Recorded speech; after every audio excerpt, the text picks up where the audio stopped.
Good morning, dear students. So today I will start my lecture from the chapter Journal, and in this lecture we discuss about some specific transactions. ठीक है. So first transaction, first term is bad debts. तो हमने chapter 2 में basic terms पढ़ी थी और उसमें एक टर्म पढ़ी थी डेटर्स. ठीक है.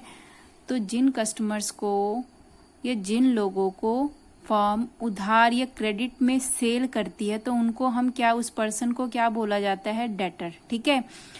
तो कई बार उन डेटर्स में से या उन लोगों में से, उन कस्टमर्स में से कुछ डेटर ऐसे हो जाते हैं जो टाइमली पेमेंट नहीं करते हैं, ये कहते हैं कि हम थोड़ा देंगे, अभी बाद में देंगे. तो ऐसे कस्टमर्स को, या फिर पेमेंट ही नहीं करते हैं, तो उन कस्टमर्स को हम एक नाम दे देते हैं जिन्हें क्या बोला जाता है, बैड डेब्ट्स. ठीक है.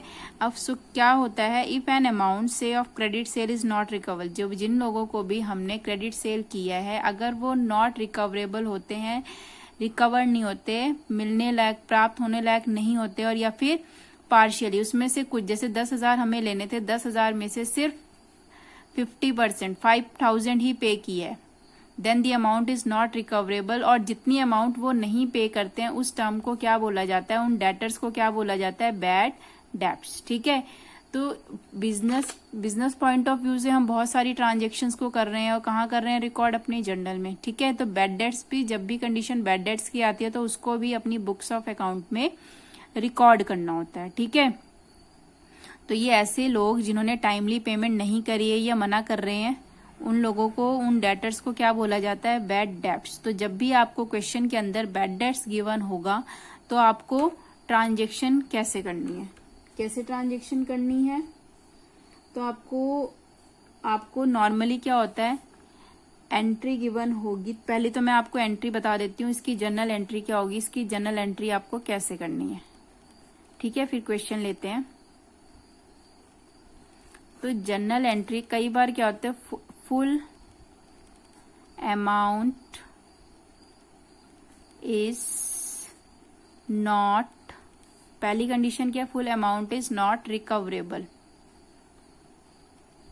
जब पूरी की पूरी अमाउंट हमें रिकवर नहीं होती है तब आपको ट्रांजेक्शन क्या करनी है, आपको एंट्री करनी है यहाँ पे, बैड डेब्ट्स अकाउंट को करना है डेबिट टू डेटर.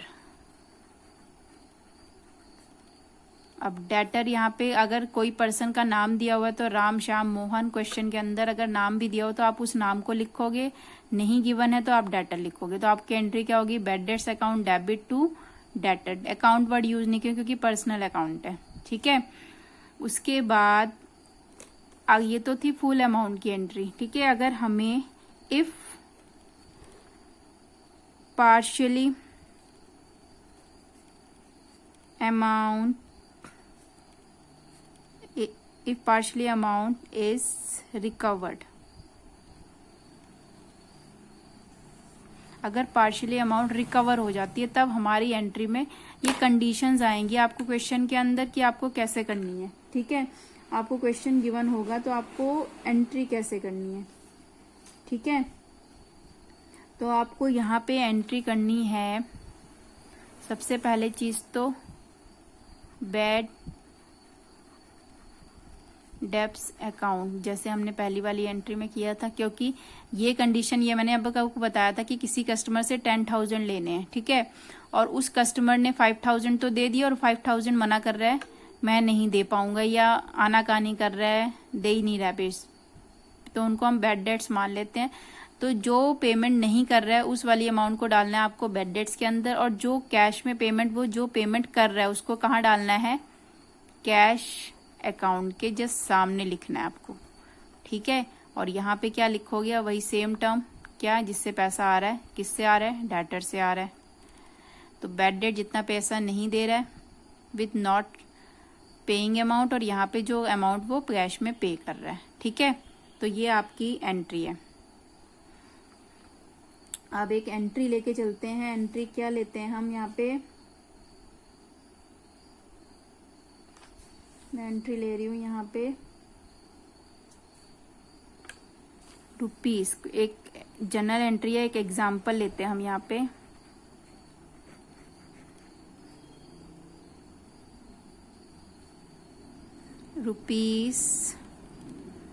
₹5,000, ठीक है, ड्यू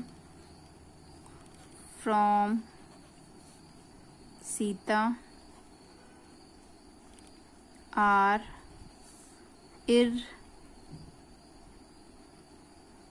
इररिकवरेबल, ठीक है, इररिकवरेबल मीन्स ₹5,000 ड्यू थे, ड्यू मीन्स बाकी थे देने, किसको, लेने, मीन्स ₹5,000 जो ड्यू थे सीता से लेने थे, अब वो क्या हो गए हैं, अब आर इररिकवरेबल मीन्स अब वो रिकवर नहीं होंगे उससे, ठीक है। तो ये एंट्री किस चीज की है, बैड डेट्स की। किस चीज की है, बैड डेट्स की। तो पहले एंट्री समझ लो कि ₹5,000 थे जो ड्यू थे, लेने थे सीता से, अब हमें वो नहीं मिलेंगे।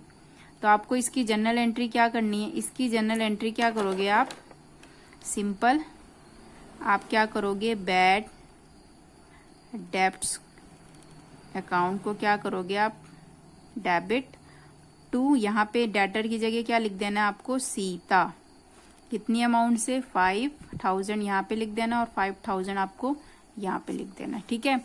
अब एक और लेके चलते हैं इसका एग्जाम्पल। यहाँ पे मैं एक और एग्जाम्पल लेके चल रही हूँ। ये तो था फर्स्ट एग्जाम्पल।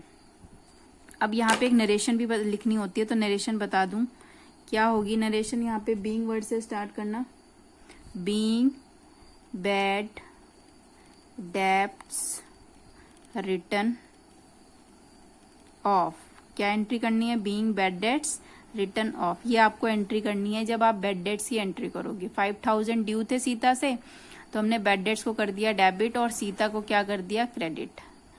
ये ऐसी स्पेसिफिक एंट्रीज हैं जिसको आपको थोड़ा सा माइंड में रखना पड़ेगा याद, ताकि आपकी एंट्री में कोई भी मिस्टेक ना हो। तो आपकी एंट्री क्या होगी, bad debts account debit to Sita, ठीक है। अमाउंट को आप ऐसे लिखना है, टू और सीता करके, बैड डेट्स, क्योंकि क्या होते हैं, एक तरीके से हमारे पास ऐसे खर्चे हो जाते हैं जो हमें, ऐसी अमाउंट होती है जो हमें अभी अब रिकवर नहीं होगी। एक और एग्जांपल लेके चलते हैं जो सेकंड टर्म का है, if partially amount is recovered.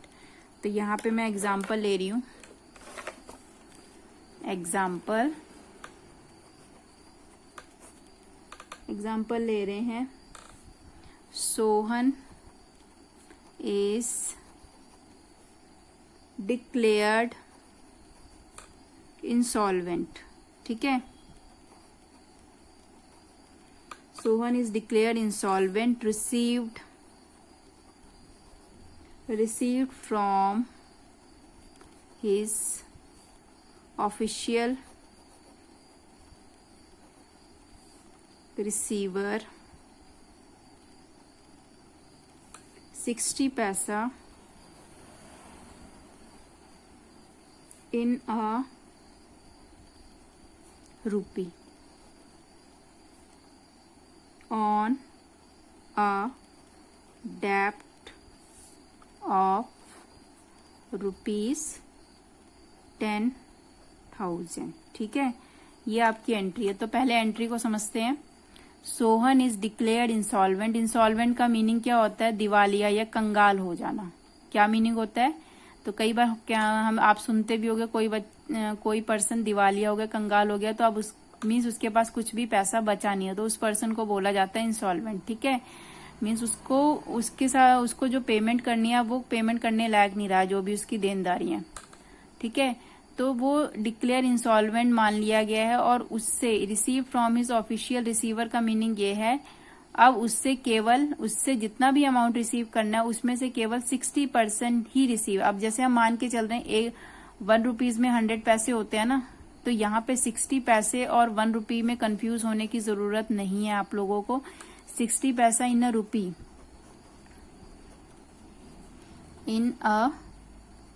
का मीनिंग ये है, 1 रुपए में जैसे हम मान के चल रहे हैं 100 पैसे होते हैं, ठीक है। अब उसमें से अगर 60 पैसे वो पे कर रहे हैं, हम यही होता है ना, आप 1 रुपए में कितने पैसे होते हैं आपके पास, 100, तो 60 पैसे पे कर रहे हैं इन मीन्स 100% में से वो कितना परसेंट पे कर रहा है, 60%। तो आपको इस रुपीज में और रुपए में या पैसे में कंफ्यूज होने की जरूरत नहीं है, एक आपको लाइन समझनी होगी। तो 100% मीन्स टोटल अमाउंट, हम इस अमाउंट को जो उससे लेनी है उसको क्या मान के चलते हैं, इस 10,000 को हम मान के चल रहे हैं कि ये 100% है, पूरी अमाउंट है, ठीक है। अब इस 10,000 में से अगर वो 60% पे करेगा तो 10,000 का 60% कितना आएगा हमारे पास, 6,000। तो ये एंट्री समझ में आई। तो Sohan is declare insolvent, receive from his official receiver 60 paisa in a रूपी ऑन अ डेप्ट ऑफ ₹10,000। ठीक है, अब इसको एंट्री करते हैं। क्या एंट्री होगी हमारे पास, यहाँ पे एंट्री होगी हमारी।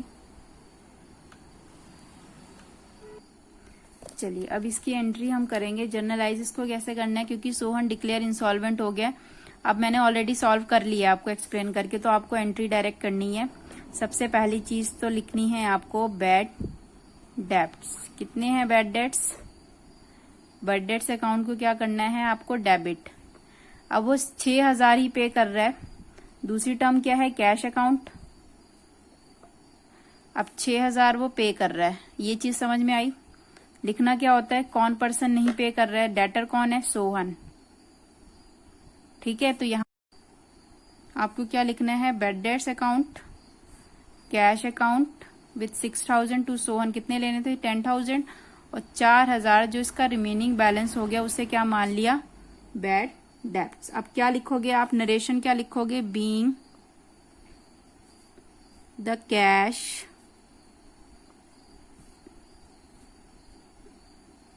डिविडेंड of 60 पैसा in a rupee out of his debt of ₹10,000 received from Sohan on his insolvency। ठीक है, तो आपकी एंट्री क्या होगी, being the cash dividend of 60 paisa in a rupee out of his डेप्ट of ₹10,000 receive from Sohan on his insolvency. जब वो दिवालिया हुआ तो जो भी कैश डिविडेंड रिसीव हुआ, कैश डिविडेंड में जितना भी हमें फायदा हुआ वो कितना हुआ, 60 पैसा। ₹1 में 100% में से हमें 60 पैसा ही रिसीव हुआ, जो कि 10,000 की अमाउंट थी हमें सोहन से लेनी। ठीक है, तो ये नरेशन हो जाएगी आपकी किससे रिलेटेड। अब एक और टर्म लेते हैं हम, बैड डेट से ही रिलेटेड। ठीक है, कई बार क्या होता है, अब ये टर्म क्या है हमारी, थर्ड टर्म है ये, बैड डेब्ट्स रिकवर्ड। ठीक है, अब बैड डेट्स रिकवर्ड का मीनिंग होना प्राप्त होना। तो कई बार जो भी बैड डेट्स, हम अभी तक बैड डेट्स की टर्म पढ़ रहे हैं ना, कई बार क्या होता है, जिन पर डेटर्स को हम मान के चल रहे थे कि वो फ्यूचर में पेमेंट नहीं करेंगे, ठीक है, तो कई बार क्या होता है कि बैड डेट्स या डेटर वो पेमेंट कर देते हैं। ठीक है, तो उस कंडीशन में हम उनको क्या मान के चलते हैं, बैड डेट्स रिकवर्ड। हम उन्हें क्या मान के चलते हैं, उस टर्म को क्या मान के चलते हैं, बैड डेट्स रिकवर्ड। ठीक है, तो उस कंडीशन में आपको जनरल एंट्री क्या करनी, ये एक तरीके से हमारे फर्म के लिए क्या होता है, वो प्रॉफिट। इस टर्म को हम क्या मान के चलते हैं, एक तरीके का प्रॉफिट होता है ये फर्म के लिए। ठीक है, तो जब भी ये प्रॉफिट होगा तो आपको एंट्री क्या करनी है, आपको एंट्री सिंपल जनरल एंट्री, पहले मैं आपको बता रही हूं कि आपको जनरल एंट्री क्या करनी है। ठीक है, सबसे पहले जनरलाइज उसे कैसे करना है, तो आपको एंट्री, क्योंकि हमारे लिए क्या है, एक प्रॉफिट है, तो जब भी वो प्रॉफिट रिसीव होगा तो आपको एंट्री करनी है cash account debit to bad debts recovered. क्या एंट्री करनी है, cash account debit to bad debts, cash account debit to bad debts recovered account. ये एंट्री आपको करनी है जब भी बैड डेट्स हमारे क्या होंगे, रिकवर्ड होंगे। ठीक है, तो बैड डेट्स की एक जनरल एंट्री मैं लिख रही हूँ यहाँ पे, आपको कैसे उसको करना है। तो यहाँ पे एग्जांपल लेके चल रहे हैं हम।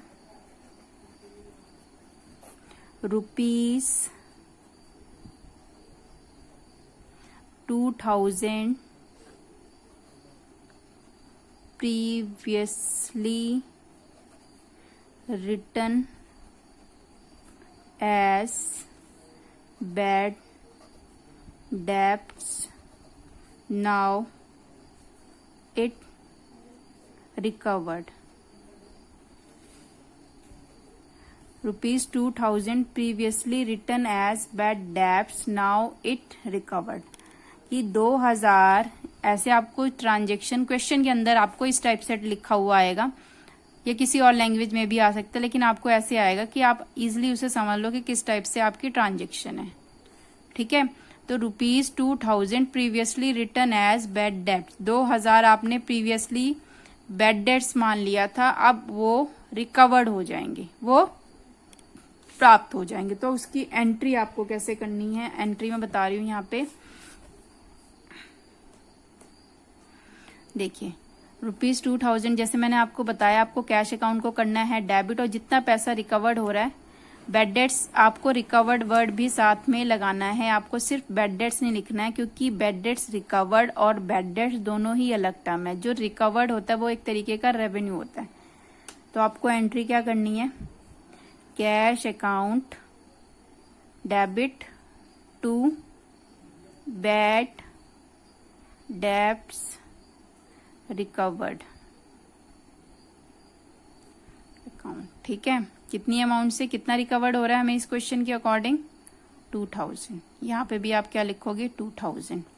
बीइंग नरेशन क्या होगी, being bad debts recovered.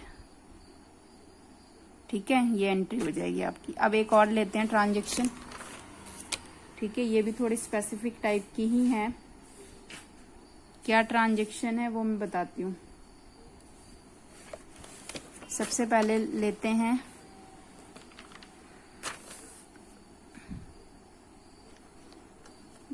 Goods withdraw for personal use. ठीक है, ये है आपकी नेक्स्ट टर्म। तो कई बार क्या होता है, जब भी बिजनेस फर्म चल रही होती है, तो कई बार क्या होता है, प्रोप्राइटर अपने पर्सनल यूज के लिए कुछ गुड्स विदड्रॉ कर लेता है, जिस टर्म को हम क्या बोलते हैं, इस यूज को क्या बोलते हैं, ड्रॉइंग्स। क्या बोलते हैं हम, ड्रॉइंग्स। गुड्स और कैश भी लिख सकते हो आप यहाँ पे, गुड्स और cash withdraw for personal use, this is called drawing. ठीक है, इस टर्म को क्या बोला जाता है, ड्रॉइंग। तो ड्रॉइंग की आपको जनरल एंट्री क्या क्या करनी है कि कई बार क्या होता है, जो ऑनर होता है वो अपने खुद पर्सनल यूज के लिए कई बार बिजनेस से कुछ गुड्स निकाल लेता है, या कुछ कैश विड्रॉ कर लेता है, निकाल लेता है। तो उस कंडीशन को, उस टर्म को क्या बोला जाता है, ड्रॉइंग। तो आपको क्वेश्चन में अगर इस टाइप से भी एंट्री आ जाए तो आपको जर्नलाइज कैसे करना है। तो जनरल एंट्री क्या होगी, पहले तो जनरल एंट्री डिस्कस करते हैं। इसकी जनरल एंट्री करनी है ड्राइंग, और आपको रूल्स को जरूर याद रखना है, जैसे मैंने बताया था, गोल्डन रूल्स या फिर ये ट्रेडिशनल रूल्स के अकॉर्डिंग, या फिर टू। अब यहाँ पे दो कंडीशंस हैं। अगर कैश विड्रॉ किया जा रहा है तो आपको लिखना है कैश अकाउंट। ठीक है, ये तो फर्स्ट केस हो गया। लेकिन अगर इन केस ऑफ, यहाँ पे मैं लिख देती हूँ, in case of cash withdraw, अगर हम कैश विड्रॉ करते हैं, और लेकिन अगर गुड्स विड्रॉ की जाती हैं तो आपको एंट्री क्या करनी है, ड्राइंग्स अकाउंट डेबिट टू। अब गुड्स वर्ड्स नहीं यूज करना है आपको, गुड्स की जगह क्या वर्ड यूज करते हैं हम, परचेज। तो आपको एंट्री क्या करनी है यहाँ पे, क्रेडिट परचेज अकाउंट, ठीक है। तो यहाँ पे मैं फिर लिख देती हूँ in case of goods withdraw,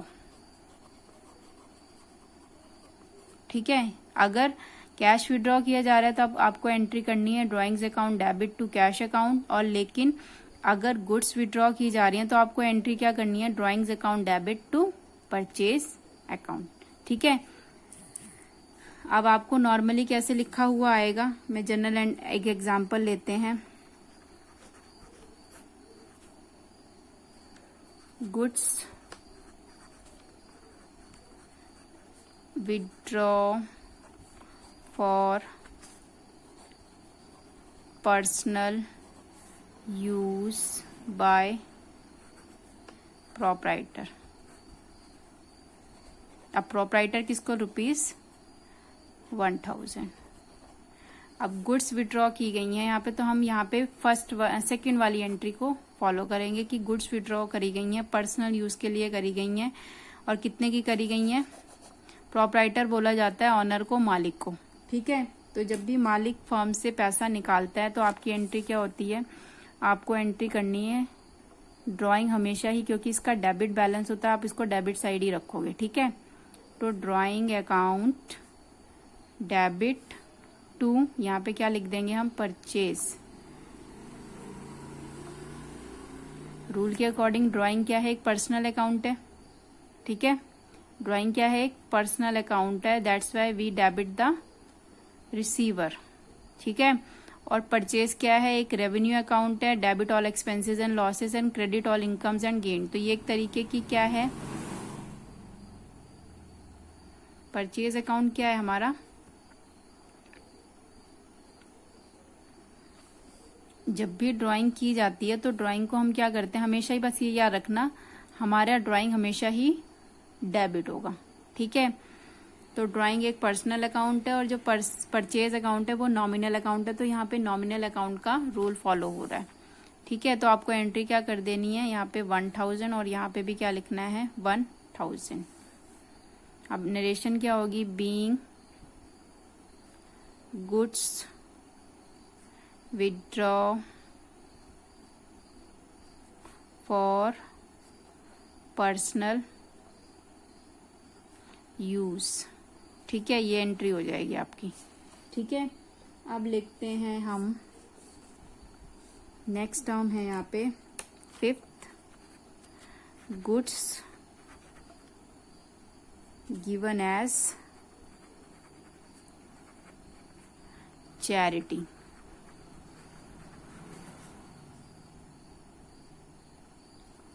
अब ये चैरिटी क्या होता है, दान देना, ठीक है। तो कई बार क्या होता है, फर्म कुछ अपने फर्म जो भी बिजनेस एंटिटीज होती हैं वो चैरिटी भी बहुत करती हैं, तो वो कई बार गुड्स अपनी क्या कर देती हैं, दान कर देती है। तो उस कंडीशन में आपको अपनी बुक्स ऑफ अकाउंट में उसको जर्नलाइज कैसे करना है, आपको क्या है, जर्नल एंट्री करनी है। चैरिटी का मीनिंग क्या होता है, दान देना। तो फर्म में कई बार गुड्स भी बिजनेस फर्म क्या कर देती है, चैरिटी कर देती है। तो उस कंडीशन में आपको एंट्री, पहले तो जर्नल एंट्रीज की क्या होगी,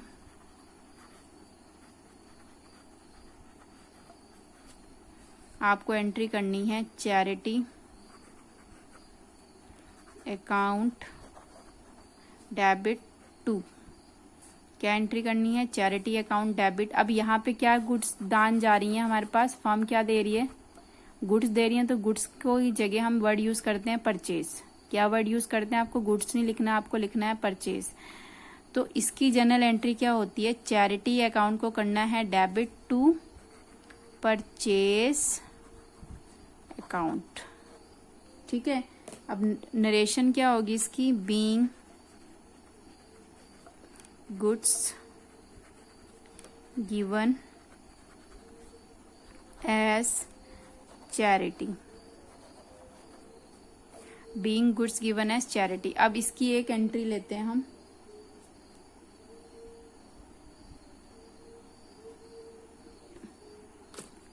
एक एंट्री ले रही हूं मैं यहाँ पे, एग्जाम्पल लेते हैं। क्या एग्जाम्पल होगा इसका? Goods costing rupees 500 given as charity. ठीक है, और ब्रैकेट में लिखा हुआ है आपको सेल प्राइस। ठीक है, ऐसे लिखा हुआ आएगा, जरूरी नहीं आपको सेल प्राइस है, कई बार ही कंडीशन होती है इसकी। तो ये इसका एक एग्जाम्पल है। चैरिटी मैंने आपको ऑलरेडी बता दिया कि जो भी बिजनेस एंटिटी फर्म्स होती हैं कई बार दान देती हैं, कैश भी दान दे सकती हैं या गुड्स भी दे सकती हैं। तो अगर गुड्स देती हैं तो आपको एंट्री क्या करनी है? Charity account debit to purchase account. ठीक है, तो यहाँ पे एक एग्जाम्पल लेके चल रहे हैं, goods costing rupees 500 given as charity.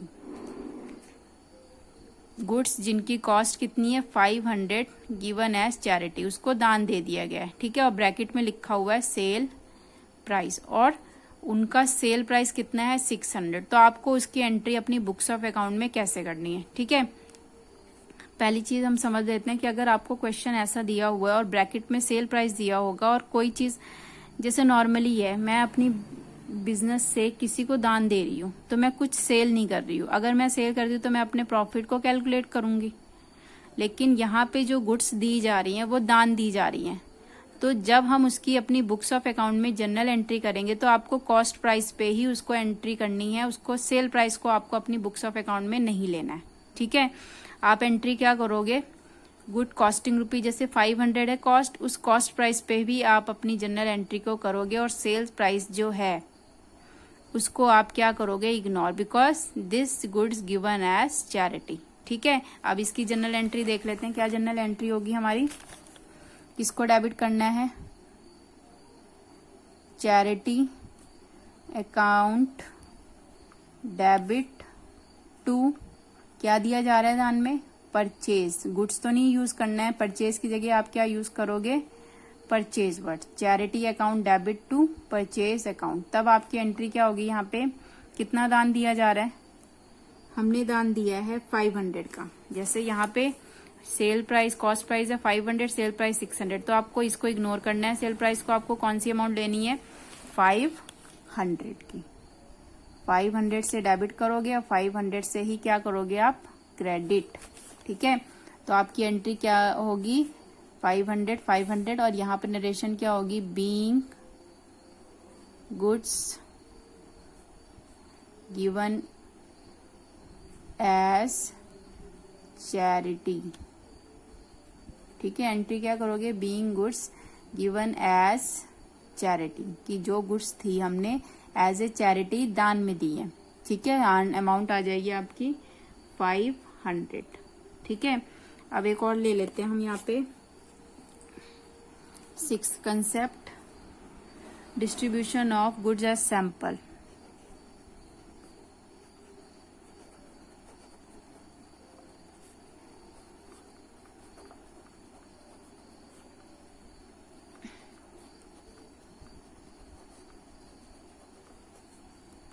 ठीक है, यहाँ पे आपको एंट्री क्या करनी है? Distribution of goods as sample. Distribution means बांटना। क्या बांट रहे हैं? गुड्स बांट रहे हैं एज ए फ्री सैंपल। यहाँ पे फ्री सैंपल भी लिख लेते हैं ताकि क्लियर हो जाए कंसेप्ट। तो कई बार क्या होता है, फर्म जो भी बिजनेस एंटिटीज होती हैं, जो भी प्रोडक्ट लॉन्च करती हैं, तो प्रोडक्ट की प्रमोशन के लिए वो अपने कस्टमर को फ्री सैंपल भी देती हैं कि आप इसे यूज करिए, फ्री में यूज करिए, ताकि आपको वो पता लग जाए कि हमारा प्रोडक्ट कितना अच्छा है। ऐसा होता है कई बार शॉप्स पे जाओ तो आपको नॉर्मली फ्री में दे देते हैं कि इसे यूज करके देखो, उसके बाद आप लेने आना, आप इसे फिर परचेज करोगे। तो क्या होता है, जब फ्री सैंपल गुड्स को as a free sample distribute किया जाता है, बिजनेस फर्म्स डिस्ट्रीब्यूट करती हैं, तो उसकी जनरल एंट्री क्या करनी होती है? आपको अपनी बुक्स ऑफ अकाउंट में आपको एंट्री क्या करनी होती है? वैसे तो ये फ्री सैंपल एक तरीके से हम मान के चल रहे हैं फर्म एडवर्टाइजमेंट कर रही है, किसका? अपने प्रोडक्ट का। ठीक है, तो या तो आप इसमें फ्री सैंपल भी लिख सकते हो, यहाँ पे आप लिखोगे फ्री सैंपल अकाउंट, या क्या लिखोगे आप? एडवर्टाइजमेंट भी लिख सकते हो। एडवर्टाइजमेंट एक तरीके से आप प्रमोशन कर रहे हो, ठीक है। अकाउंट को क्या करना है आपको? डेबिट करना है टू। अब हम फ्री सैंपल में क्या दे रहे हैं? गुड्स ही दे रहे हैं ना। इस क्वेश्चन में भी गुड्स ही, इस कंडीशन में भी क्या जा रही है? फ्री सैंपल में गुड्स। तो यहाँ पे भी आप किसको करोगे? क्रेडिट परचेज अकाउंट को, ठीक है। ये एंट्रीज थोड़ी सी आपको याद रखनी पड़ेगी, या अपने नोट्स बनाइए, उसमें अच्छे से रिवाइज करो कि किस टाइप से आपको एंट्री पास करनी है, ठीक है।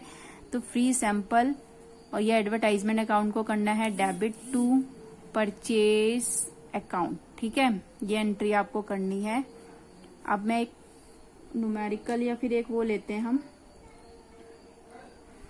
Example.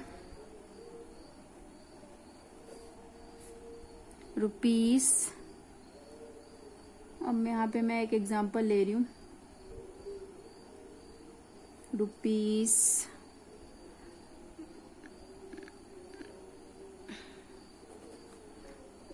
Goods costing rupees 5,000 given as free samples, ठीक है। यहाँ पे एग्जाम्पल क्या है? गुड्स जिनकी कॉस्ट कितनी है? 5,000 गिवन एज फ्री सैंपल्स। हमने जो गुड्स थी जिनकी कॉस्ट कितनी थी? 5,000, उसको फ्री सैंपल डिस्ट्रीब्यूट किया है, ठीक है। तो आपकी अब यहाँ पे ट्रांजेक्शन या जर्नल एंट्री क्या होगी? आपको सबसे पहली वही चीज है, आपको किसको डेबिट करना है? फ्री सैंपल अकाउंट को क्या करना है आपको?